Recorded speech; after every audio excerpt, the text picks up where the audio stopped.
Us everyone. Hope everyone's well. Welcome to the Kyokushin Shuffle. Thanks everyone for your support, time, energy, and all the above. And as I continue to go along with Forever the Coach series, I just continue to have the utmost respect for those that have got back to me, none other than Coach Dan Kelly. Dan, how are you? I know you're from Melbourne, but you are stuck in Sydney. So give us a bit of a walkthrough and I hope you're well. Yeah, thank you. Thanks for having me on, Pat. I'm in Sydney at the moment doing a hotel quarantine. We're in day 3. Just got back from an 8.5-week trip overseas. Wow. 5 Olympic qualifying events for judo, and then I was in Las Vegas for a week as well with Jake Matthews for the UFC. Yeah. It's been a long trip. Whoa, geez, Louise. So you got, let's just start with that. So these Olympic qualifiers, I mean, your roles and responsibilities there? I'm the national coach of the judo team. They restarted some events towards qualifying late last year after COVID. It's a whole big process now. You have to have 4 tests before you can go out into the bubble. Pardon me. And then so the athletes probably had about 30 tests in the last 8 weeks. Just going from country to country or quarantining for 24 hours before we're allowed to go into the bubble for each competition, and then on to somewhere else and exit tests. So yeah, it was a pretty challenging time for the athletes I had over there as well. And how is that looking on you don't need to go into too much deep detail, but how's your team coming along? Are you responsible for the men and female team, or give us an angle there? Yeah, so no, I'm for both. We've got we're about 6 or 7 still in the running to qualify. I'm hoping we get 4 to 5. It's going to be difficult. It's a world ranking list kind of scenario. So it's top 18 men and women in the world by country. Wow. So yeah, it's not easy. Obviously, Japan is very big in judo, and they get a host nation spot, so that's handy. That gives an extra, probably top 18 spot in every division. So yeah, they got one more competition, world titles in June, about 6 weeks before Olympics, and then we'll know then how many people will actually go. We've got about 3 qualified at the moment, but that can change at any time, and obviously they've got another event to qualify in. Well, in segue of this, you're 4th dan in judo. Respect me if I've got that correct or wrong. And you're the head coach. You've coached in 2016. You've been a part of, you competed in 4 Olympic Games. I mean, what an amazing experience. And I'm sure you've spoken about this many, many times, but I guess the angle for me was, with your experience in what you've seen in that level, which is the creme de la creme, it's the elite, how have you continued to position yourself into these amazing, scenarios, which is the Olympic Games, the world tournaments for judo? How much, what has given you so much of that drive and incentive? Is it all these Olympics? Is it that that drive? Yeah, maybe we've got a strong club at home, and we've got one of our girls is in a qualifying position at the moment from home, and worked a lot with all the other senior athletes as well. But it just kind of happens. I mean, I love judo. I started when I was 7. Yeah. So it always sucks you back in, and obviously we've got a big club at home, and yeah, it's just you never stop learning, never stop trying to improve, and that kind of spills over to coaching as well, I suppose. So when you did have your coaches that were bringing you through, how much of an influence were they at that level, or was that the influence to get to that level, and then you were, in your own experience and just using, as much as you could, or were they a massive influence? Earlier on, I've had 3 coaches that were pretty strong influences. One was a national coach, but I pretty much was self-coached from 2004. Shit. So that's probably why I coach a lot more now, so that a lot of the athletes don't have to go through the same kind of scenario I had to, where for two Olympics I was coaching and coaching myself and competing as well. So having someone who can take that kind of responsibility away from the athletes, and someone who's been there and competed at that level probably helps a little bit too. So because I mean the whole idea of being a coach is making sure the generations after you are better than what you were. So it's always building on that. So it's just taking that away so they don't have to stress about all the stuff I had to stress about. What is the role for you on that level? You know, so when the student goes on the mat at the time, how much influence do you have? Would you love more of an influence? You know, because of the way it's being managed as a coach. Are you on the side there? Are you more of the coach pre the event, or you know what's the angle there? Look, I have some control issues, so I'm involved with some of them. I'm involved day to day. Obviously, with a lot of the international ones, the interstate ones, I'm still in contact with their home coaches as well when they're in that team or group as well. And obviously, there's strategy stuff, and then I'm very involved, maybe too involved sometimes. Does it go into detail of you looking at opponents heavily as well? You know, and sourcing out their strategies, and I'm sure you've even probably competed against some of the up and coming students as coaches from other countries as well. So you've got a bit of a feel and take on what they do. Yeah, absolutely. In judo, they've got a huge database of previous matches. They've got really good resources around that. So the draw comes out, and then you'll spend hours doing video analysis. And then the most important thing is refining it down into dot points that aren't too detailed, because you don't want to confuse people either. So you do a lot of the legwork, refine it down, or give them key matches to have a look at against people who have similar styles to them, and say, have a look at this one. This is scenarios that are probably going to work, and then you kind of try and plot a course that could potentially happen through a draw. Now, some of the higher level guys we've got, they've competed against a lot of the top ones, so we know what worked last time, or or didn't work last time, so we can evolve from there.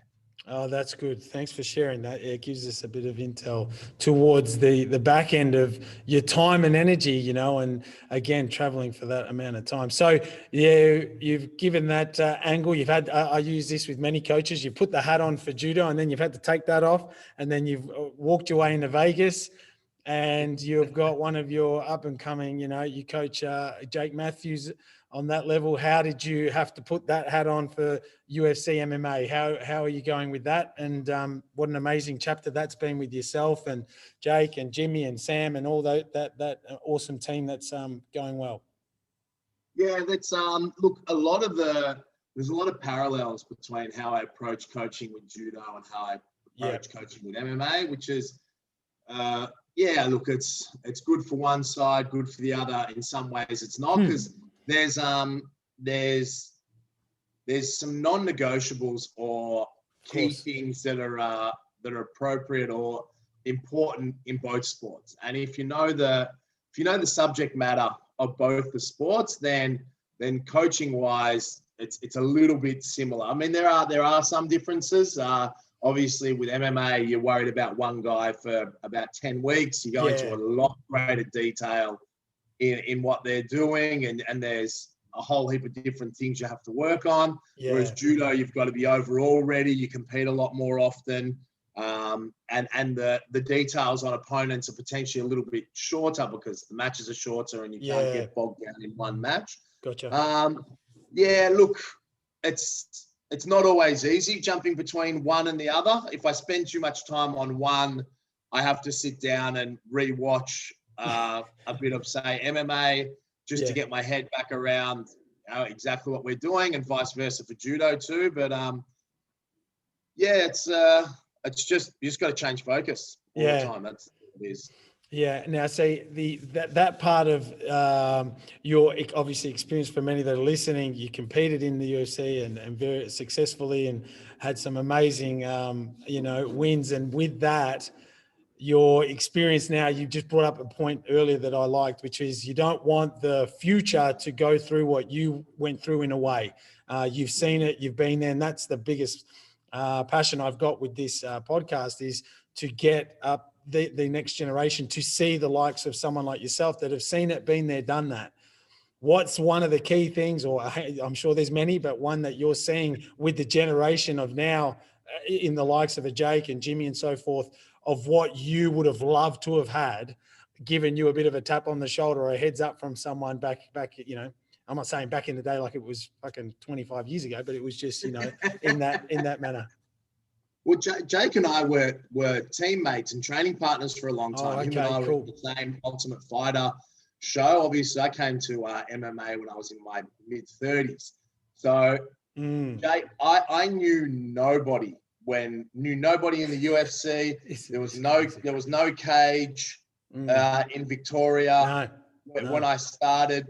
So we kind of just had to wing it, and we've created strong training group. We've created a structure along the way, and Jake's obviously going to be able to take advantage of that because he can do a lot of his training in one place. The platform and structures there, and I've just taken a lot of the principles from judo and coaching in judo across, and it's helped. And we're doing reasonably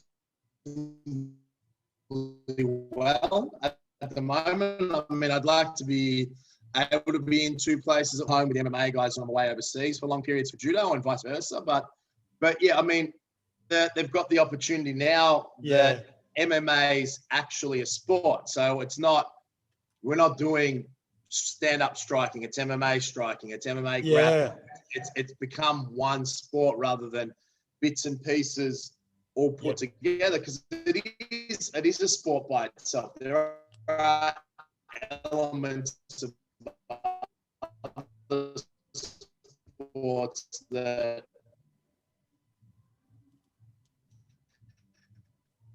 get put into it, but because that's the beauty of the game, and it's just evolving from there.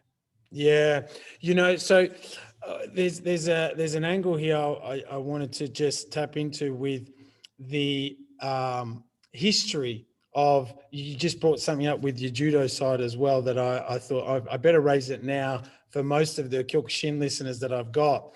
And it was in respect of a gentleman by the name of Masahiko Kimura. And I'm not sure how, and I'm sorry if I've put you on the spot. I didn't bring this up with you to begin with, but I wanted to see your face. I wanted to see if you would go, oh, interesting. But when that name comes up, how much detail can you give me from a judoka like yourself about Masahiko Kimura? Well, he was one of Jigoro Kano's students. Yeah. And he's the guy who went to Brazil. So Kano had his students go all over the world. They went to America. They went to England.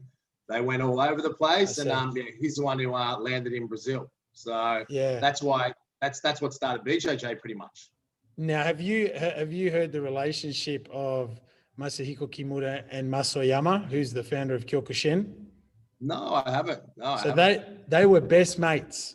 They were best mates. So imagine one of the best ever judokas ever on the planet hanging out with Sosai, with God Hand in Japan. And there's some fascinating stories of those two just patrolling the streets of Japan back in the heyday and just, doing their thing. But the documentary that I've loved, and it's such a beautiful doco, it's on YouTube for those, I'll try and find the link. I think it was a Canadian judoka who put it out there. It's about 18 minutes, and he shows footage of in 1962 or 64, around then, of him being trained by Masahiko Kimura. But the judo hombu in Japan, I've just forgotten the name off the top of my head. What's the Kodokan? Is that something that you've been there often? Is that a thing that is you've been to Japan How many times? Is that a thing that's common in your world? Huge. I've been in Japan for about 30 times. There you go. Times. Yeah. And of course, everyone goes to the Kodokan. At least once. We go there a lot of times when they have their big events.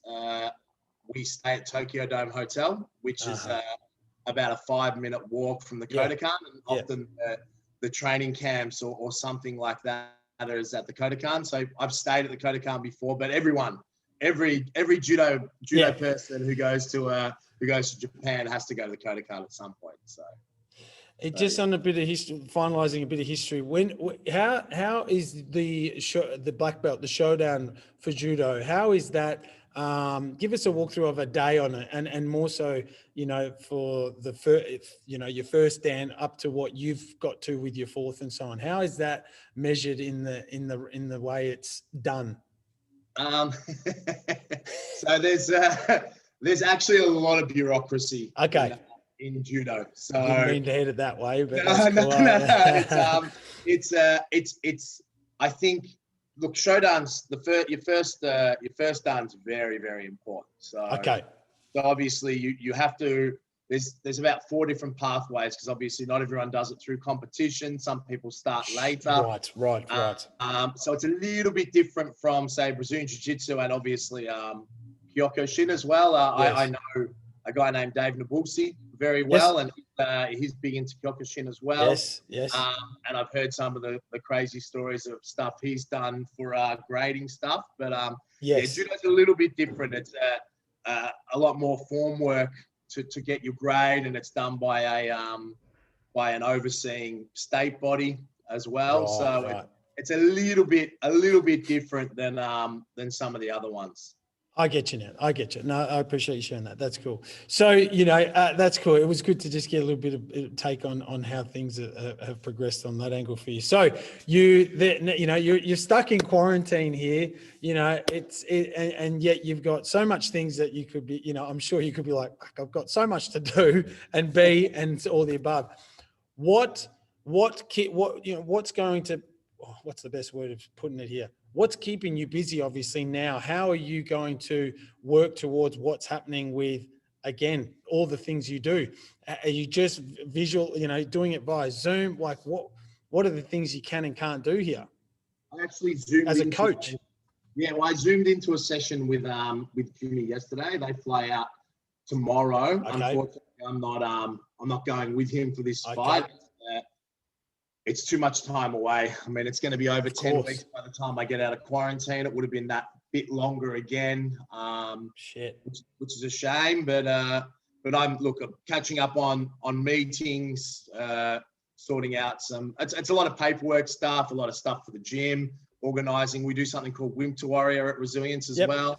Organising some stuff with that. So there's plenty to do. I volunteer as on the Judo Victoria's committee as well, so I've got stuff with that to do. So there's plenty to do, and because Wi-Fi in some of the places I was in wasn't great, like we were in Kyrgyzstan for our last competition, a lot of catch-up phone calls and things like that to make as well. So even though I'm physically not busy, I'm busy, and it's good to get a lot of that stuff out of the way, because when I get home and I'm back to the business and back to hands-on stuff, I'm not going to have time to make a lot of those phone calls. So it's good to get them out of the way now. All right. Let's push into this part now, which was, your exciting career, and to have you on and so forth. And we've, have to tap into some of the highlights and the amazing, things that you've achieved. Is it what outweighs these Olympic Games? It's going to be difficult for you to answer, but where do you see some of the most highlights of your journey when you were competing?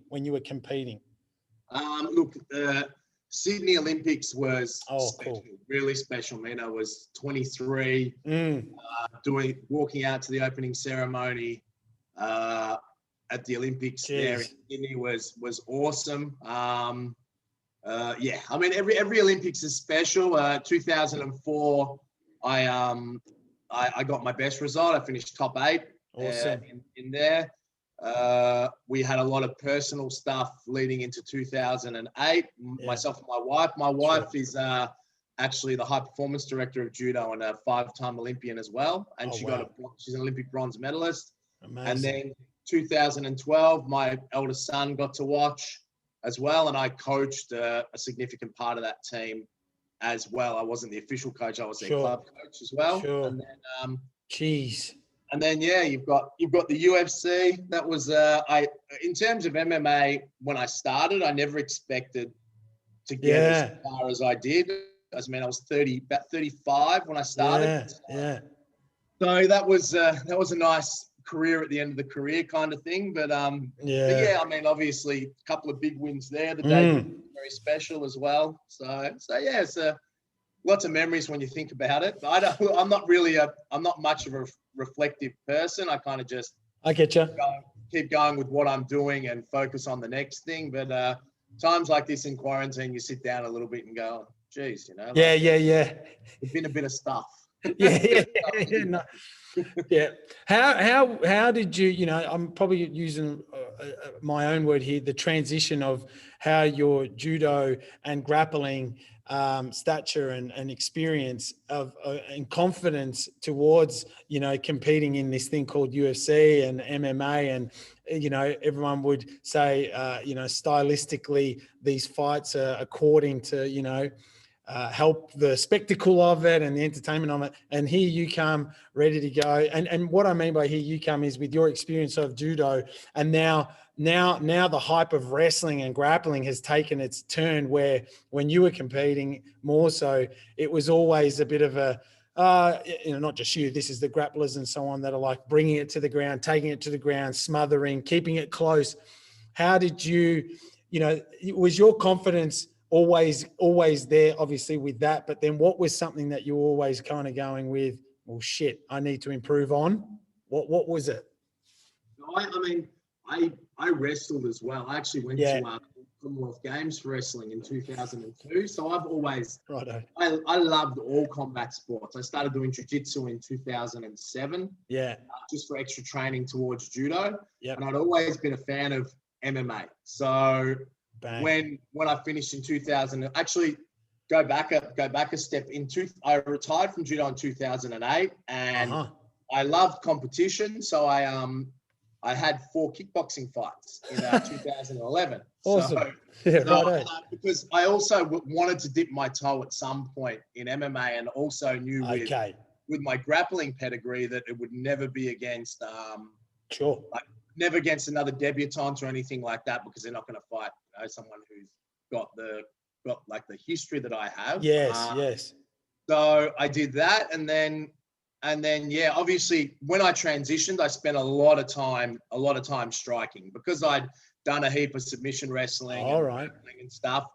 I kind of figured out my style grappling wise. It was more the striking I had to work really hard on, because I was older coming into it. My body was pretty creaky by the time I actually got over to MMA. So I had to develop that into some kind of functional form, so I would survive in the MMA world. So that was a big focus for me. So it was, because you have to re-educate your body on how to move. It's very different stances. Yes. You know, striking to grappling. So that was very difficult as well. You've just nailed it, because that was the part of the judo. And again, when I mention it in that respect, your grappling and all your experience with that, and the stance of it, and the distance, and Henry Gracie says it well, you know, distance management, you know, just even your arm out there, just, you know, how you guys would, you know, compete on a different level, you know, height wise, lower, and then having to now, you know, what an amazing adjustment. So was it just hours and hours and hours of work that got you, you know, to slowly get to that complete package? Or were you starting to, you know, go, no, this is okay. I'm okay. And you just kept going with it, because you're in your mid-30s at that point. I worked pretty hard, and obviously I had to, because I had limitations on what my body could do. There was limits to some of the things I could do. And I just kept working away at it. And yeah, I mean, I was lucky. I had some good coaches early on who helped and spent a bit of time and actually learned MMA striking along the way with me. My main coach, Andrew Colgrave, has never fought MMA. He was a Muay Thai guy. So we kind of learned a lot of that stuff together. But because I'd been self-coached in my judo career and had to coach as well, it was always an interesting puzzle to try and figure out what would best suit me. And that's even with the guys I coach now. Like some positions and some things we do are generic, but a lot of times you then need to personalize things to best suit that person's physical attributes or their style. I mean, there's obviously core non-negotiables. Yes. Like any sport, but there's other things that need to be a little bit more personalized as well. Yeah, you definitely see that, especially with Jake and Jimmy now, and the way the team is collaborating with each other and helping each other out. It's really good to see.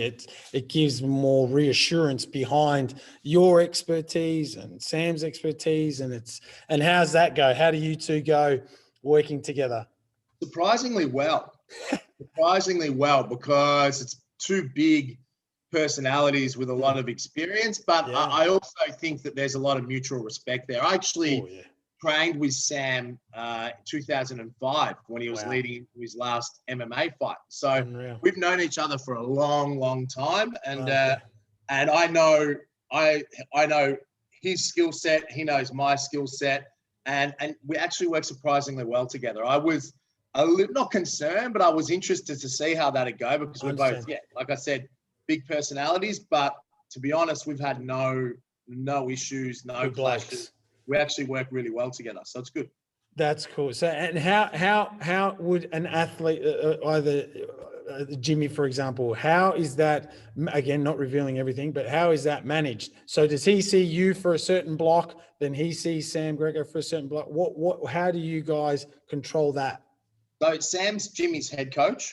Yes. So Sam sets most structures and obviously does all the striking stuff. Yes. But the best time, not for my business, but the best time was during lockdown because we were both at every session. So it was the same with Jake for Jake's fight against Diego, as Jimmy's fight against on Fight Island against the Lithuanian boy. Yes. We were at every session together. Because my business was closed, and Sam, we got special permission to open Resilience for the professional athletes. So we were there every session. So we worked very closely together. And obviously Sam will ring and say, I was thinking this and this and this, or he'll just go, what do you think about this for this fight? Gotcha. And then we just branch out from there. Obviously, when there's no fights coming up, the guys are working on more generic skill acquisition, because you don't actually acquire new skills in fight preparation. Right. You acquire the new skills in between fights because you're getting ready for a fight. You're not acquiring new skills. You're honing skills that are already in the toolbox. So during that time, you kind of, it's a mix between the two. But yeah, no. Sam's in charge of Jimmy's stuff. Gotcha. I'm his grappling coach, and we discuss things linked together. And because we've known each other for a while, it crosses over quite well, actually, really well. And Jimmy's super easy to coach. Like, he's a really, really easy guy to coach. He's fantastic. What's the angle for you in respect of mentorship, and mentorship being from how you get your knowledge base now moving forward? Like you said, you were self-coached. You've been around so much, martial arts. What encourages you now? Where do you learn from now? Or is it just you, like you said, I just keep going? I pick up things from different places. Yeah. So I've got friends, like, say, the judo world, always talking to other national coaches. Yeah. MMA is a little bit different. Sam and I talk quite a bit. We've got guys like Cal Potter, who's retired now, who's got a lot to offer. I used to help him out a lot, and we will watch footage and go, okay, this if it's something that's not in my wheelhouse, for example, like say calf kicks, I'll go, hey Sam, we've been seeing a lot of that. what do you think about this? What can we do with that? And you've got to always stay a step ahead of the game. Yeah. So you can't just go, okay, this is what we do and that's it. You've always got to go, we've been seeing that a little bit in the shows. What do you think about this? How can we evolve that? How can we add that? And we kind of go on our own path to a degree. Yes, but at the same time, always evolving, always adding. Because the moment you think you know everything or you've got a good product is the moment you fall behind. Yeah, and I bring that up, Coach, because you've got the judo pedigree and the jiu-jitsu where you've always had a co-high, a level above that helps show you the way, and give you that progression that, there's the syllabus, there's the way to do it. When it's come to this side of the MMA angle and, fastest growing sport in the world, and, in Australia more so, I raised it in other conversations. It was 2017 when we got the first event here in Melbourne and we got the cage. That's 4 years ago. That's nothing, and the likes of yourself and others that have led the way now have retired as such and are now got a different, I'm seeing a different feel of coaching coming in, that collaborative way is, it's like you just shared with us then, how you guys collaborate, how you guys share with each other, what you're seeing, what he's seeing, what everyone else is trying to do. And then you're starting to, because it seems to me there's new way of coaching. Do you feel that? Are you feeling that, especially because you're in it every day? Yeah, maybe. Look, I take a lot of my coaching principles and what I do across from judo, the way I do things. Okay. And it's good with Sam because Sam's from a Kyokushin background too. Yeah. So he understands that kind of traditional martial arts way of thinking, but it's the stuff that you're delivering that's changing all the time. And there are some differences, but I think there are a lot more coaches now who actually competed, actually were hands-on, or taking over and coaching now rather than, trying to mix match things together. I think it's becoming a more professional kind of scenario in Australia. It's interesting to see where it goes, really. And so, we've got the Olympics so obviously coming up. Now, this challenge is going to be huge, right? There's going to be no fans going. Your responsibilities are going to be, what they are. How is your commitment, or what is, your feeling towards the success that the judo has to bring to the table when it's, with this Olympics coming up? Or is this something that everyone is just going with the flow on what's going to happen? Look, we know the Olympics are going ahead. We've got a couple of athletes who I think are quite high level. I mean, we've got a couple of girls who have beaten really top level competitors in the last year or so. The Olympics will go ahead. I'm almost certain of that. And no crowds makes no difference. It's still the Olympics. The nerves are still going to be there. It's still the pinnacle of what we try to achieve in this sport. And it's more, one of the girls went to Rio. The other one, she didn't. She'll be there this time. It's about managing their anxiety, their nerves. Okay. And just, it's a cliche to say, it's just another competition. It is just another competition, but it's not. But at the same time, if you break it down even further, you go, the person you're competing against, potentially you've competed against at another competition. So it's no different. The person you've got all you need to do is be better than the person in front of you at that given time. And then you move on to the next round. So it's about enjoying the whole journey and experience, but then at the core of it, realizing you've just got to beat that person in front of you. Yeah. So it's a juggling act.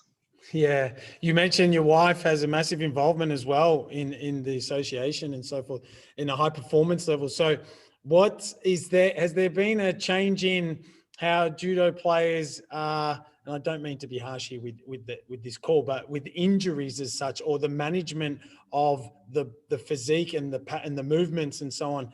I remember when you competed, you had a knee brace that looked like a freaking pillow, and you still got it done. And I was like, I wonder how much carnage has just happened to that knee. You know, how is that going with the new generation or the new side of what's happening? Look, judo's a hard sport. Kyokushin's a hard sport. Any sport that has live elements to its training is going to be hard on your body. I get you. As long as you manage the injuries the best you can, you're always going to be banged up. If you saw most of these high-level international judo guys without judogis on, and they just had like bike shorts or shorts on, they're covered from head to toe in tape as well. So it's internationally, nothing's changed. Nothing's changed. That's the sport. You have to accept that you're going to get a little bit banged up along the way, and that's it. That's get on with it. It still has that essence behind it. It'll never lose that essence of just getting ragdolled, as we call it, with the Kyokushin guys when a judo player comes near us. So, you know, you've also got your BJJ hat. So let's drift over to that side of it.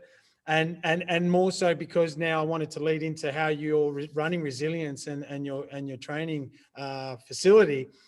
How much energy do you give to the BJJ side of things now? You know, have a listen to this, listeners. Like, you got to put judo hat on, you got to put Olympic hat on, you got to put MMA hat on. Now he's got BJJ. This is why it's an awesome chat.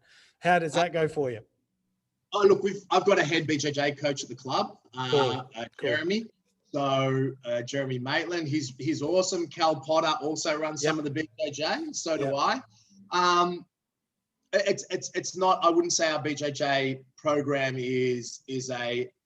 It's a great community and it's massive. But I run, myself and Cal together run Monday nights no gi at the club, and then Jeremy runs the gi stuff, and then I'll jump in on a Saturday as well. But I love BJJ mostly because it's a shitload easier on my body now than judo is. Yeah, right. Just staying on the ground, not getting thrown. But no, look, if an adult comes into the gym saying they want to start martial arts and grappling, if they're over 30, I'm sending them straight to BJJ. I mean, even though I started judo when I was 7, it's a much easier sport, and they're going to get much more enjoyment out of it. And then they can branch off a little bit and do some judo, but getting thrown over and over again isn't a fun thing for someone who's 30. I mean, the kids we just do judo, no BJJ, but then they can cross over later as well, because groundwork for kids in judo and BJJ is quite similar. Yes. So they can cross over a little bit later, which we have had some do, but adults, I'll steer towards BJJ to start with. So, you know, when you attained your black, was, again, and I say black in respect of, you know, the years of doing it and so forth, you just going with it, you're just adding it to your bow. And what I'm trying to angle here for listeners is for them to understand how you have just progressed and continue to learn, or is it something that you're just, you know, using towards your coaching now and just being across it as well? I use it to coach a lot more now. I do on a Thursday try and get out to the headquarters of our affiliation, which is Australian Elite Team, which luckily is about 10 minutes or 5 minutes from where I live. So I go out there, and then I can learn or roll with those guys and say, oh, does that work? Does that work? Or then if Jake's there on a Thursday, for example, it's just an extra session, I can watch him and help him. So when time allows, I can concentrate on learning some new stuff myself. Or if I have specific questions, I can go and say, hey, nice. I want to work on this.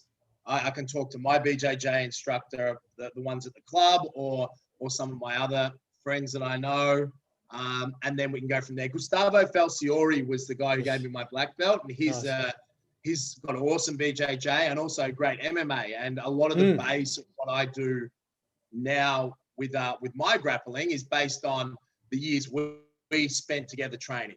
I mean, he's a crazy guy, but he's like a mad scientist. So I've learned a lot. A lot of the stuff that I did with him, I branched off, and I can always ask him if I have a question about how he would go about it. Then it ends up being a 2.5 hour conversation. Talking about spirits or aliens or something like that. Yeah. It starts in the right spot.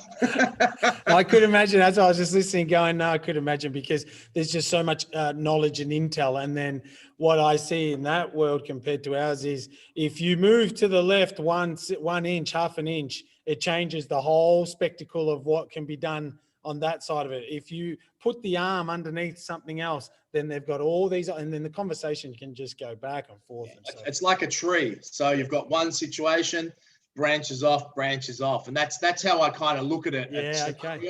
And Gustavo is actually very good at that. He'll say, "Oh, you do this, this happens. You do that, happens." Like he's very, very, very, very good at that, and we had a good connection in that regard, like in terms of the technical stuff. One of the sides when I used to watch you fight, Coach, was, because your hands have got gloves on, and when you would, in judo, it's all about grabbing the dogi, the gi, and just having those strong hands. How is the transition more so of the no gi and gi? What's some of the tips or angles here for some that are, trying to, because at the end of the day, everyone says, well, you got to experience all things, right? If you're a martial artist, you got to feel what a judo player can do to a Kyokushin stand-up guy. Judo has to feel a leg kick from a Kyokushin guy. Boxing, so everyone's going to have to feel everything. But with the gi and the no gi, and then in a sporting spectacle like MMA, there's nothing to grab.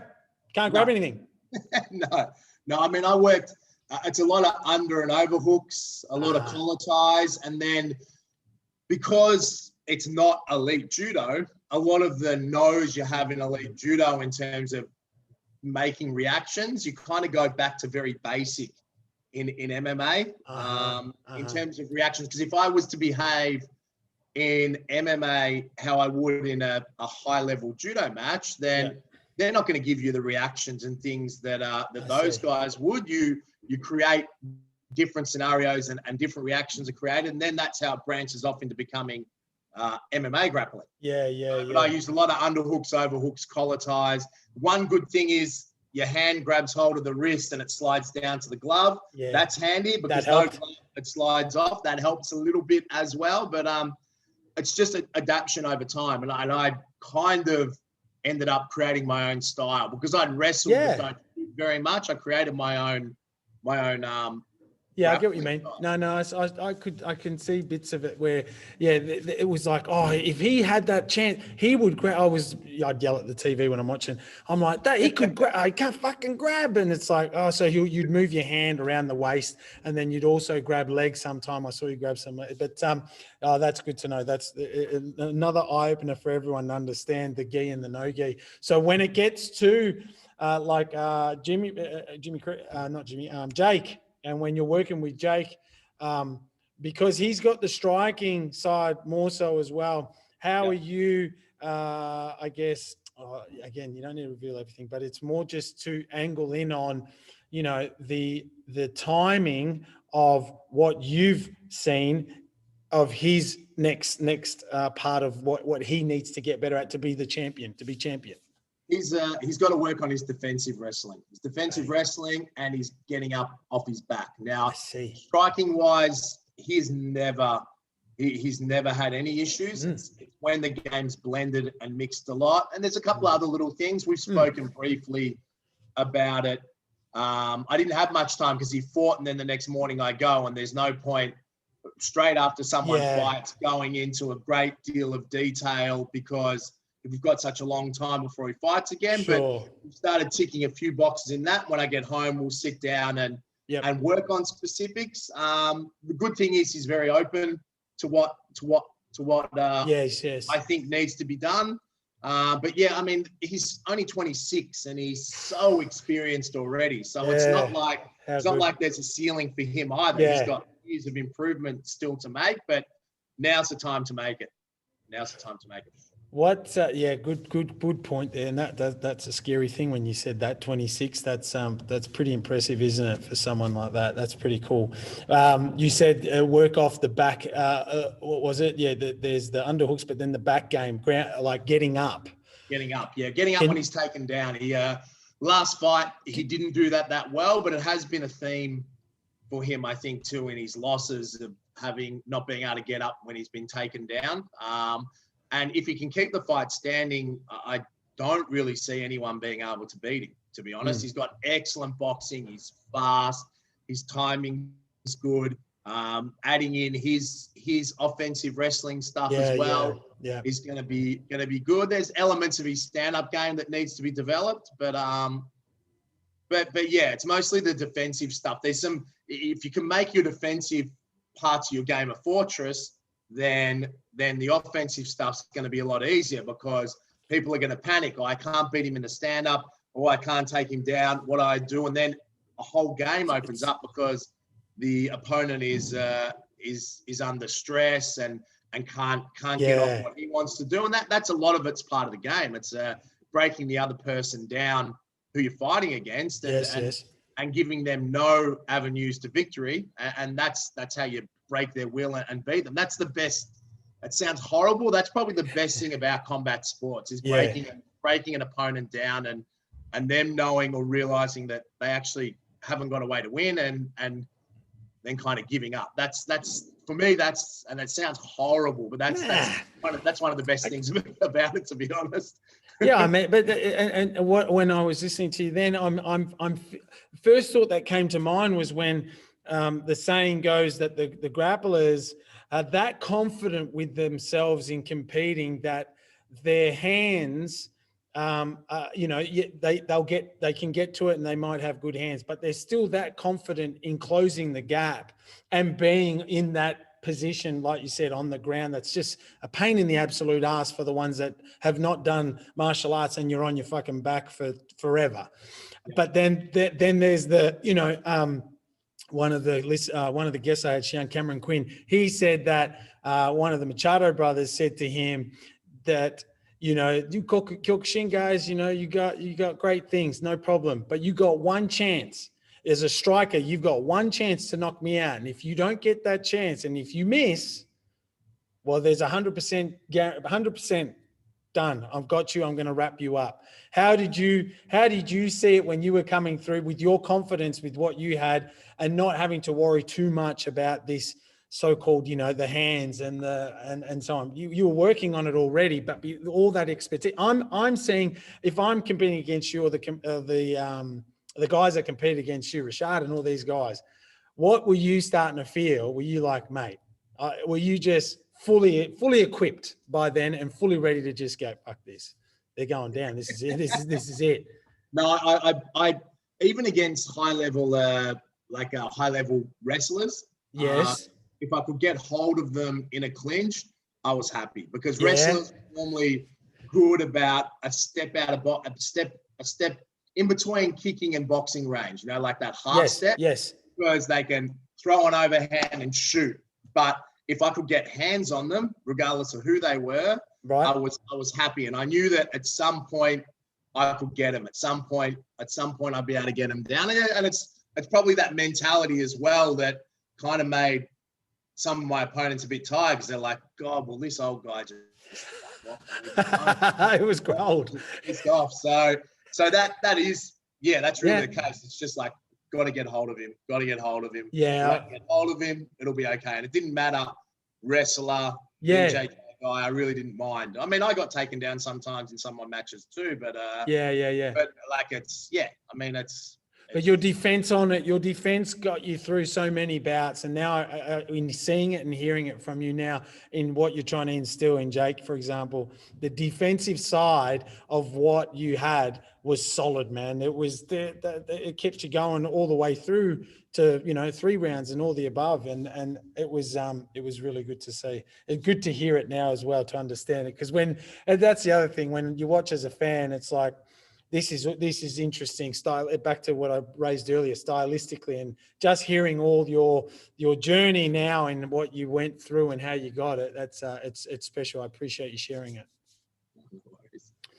So there you go, listeners. So there's 50 minutes, Coach. It just flies like that. And when we talk about fun things like this, and I said to you at the start, we just talk fun and It was a real honor to have you on. I followed you for a long time, and more so loved the judo background that you brought to the MMA angle, because it had that traditional, martial art side of it, and more so what you're doing to the next generation. Well done and congratulations.